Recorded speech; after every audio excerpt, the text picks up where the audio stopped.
Ce samedi, Laurent Fabius n'a qu'une idée en tête, aller à Vienne et en revenir avec un accord historique sur le nucléaire iranien. 12 ans que les négociations durent. L'enjeu est simple, éviter que les mollahs n'aient un jour la bombe atomique, mais reste à trouver la méthode. Derrière les lourdes portes de l'hôtel Cobourg, les délégations ont pris leur quartier, loin des indiscrétions journalistiques. Rien ne doit filtrer, mais nous avons l'autorisation de suivre de l'intérieur les 100 derniers mètres de ce marathon diplomatique.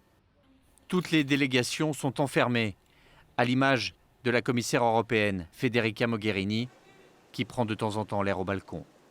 On est en ligne avec eux ou pas? Ici, c'est l'équipe de France, un savant mélange.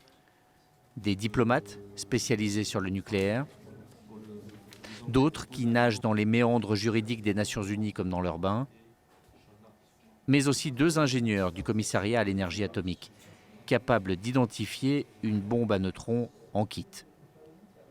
Au fond, discret, le chiffreur, génie informatique qui sécurise les ordinateurs, les téléphones, les transmissions, des oreilles et des virus indiscrets, l'héritier des télégraphistes codés de la diplomatie d'antan. La nuit est tombée et les discussions tournent en rond. Le ministre appelle. Je vais aller direct dans la salle, moi. Il veut faire un point avec son équipe. Sur le chemin, on croise la représentante de l'Union européenne. Elle vient de quitter l'Iranien Zarif en lui souhaitant bonne nuit. Les Français repartent furieux. Pas question d'aller dormir. Fabius s'agace et demande à voir ses homologues pour mettre un coup de pression. Vous avez l'impression que ça bouge, monsieur le ministre? Pardon? Vous avez l'impression que ça bouge un peu? Il faut que ça bouge. Je me dis que vous avez mis un peu de pression. Mais oui, parce qu'il faut qu'on travaille cette nuit. Maintenant, tout est sur la table, donc il faut décider. On ne peut pas reporter. Il y a un moment où il faut quand même y aller.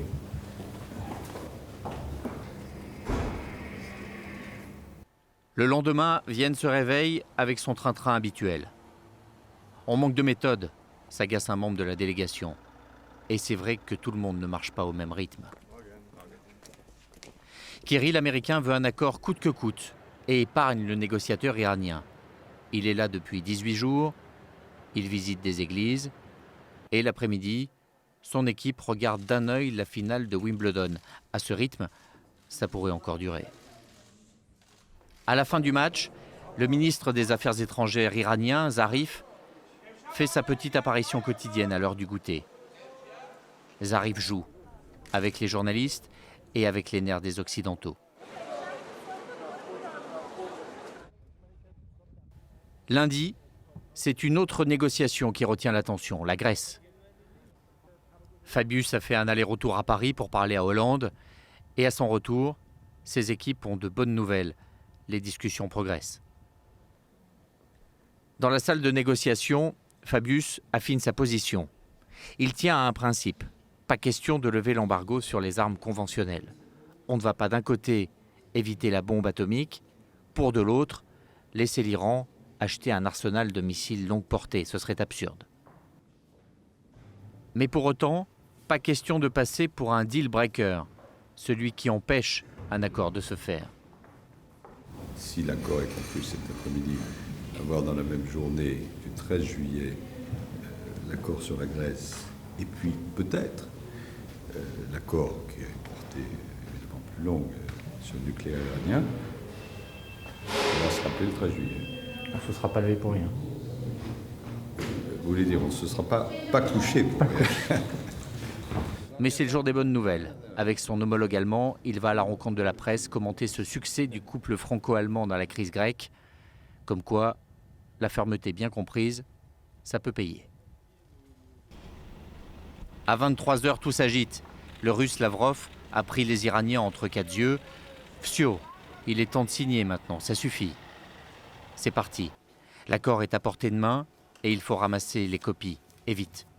On s'enfonce dans la nuit avec comme meilleur ami un café et un stylo. On est sur le texte définitif, a priori? Celui-ci, probablement. Mais il y a encore des petits ajustements techniques sans doute à faire. Des petites virgules. Voilà, des petites virgules. On vérifie qu'aucune bombe à retardement n'a été laissée dans le texte. On joue gros. L'accord doit durer 15 ans. 3 heures du matin, l'heure tourne. La chargée de communication prépare l'annonce pour le lendemain. Non, je m'apprête à vous faire un message à tous. Ça va être reporté à demain matin 8h15. Tout le monde le sait, mais personne ne le dit. L'accord est bouclé.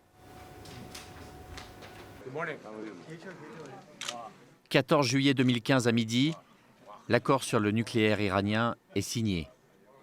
Il aura fallu 12 ans pour en arriver là. Dernières accolades avant de rentrer chez soi et d'informer le président de la République. Donc j'ai dit qu'on allait signer. Je lui ai confirmé les conditions dans lesquelles on le faisait. Nous sommes en général assez économes de nos paroles. Donc il m'a dit bravo.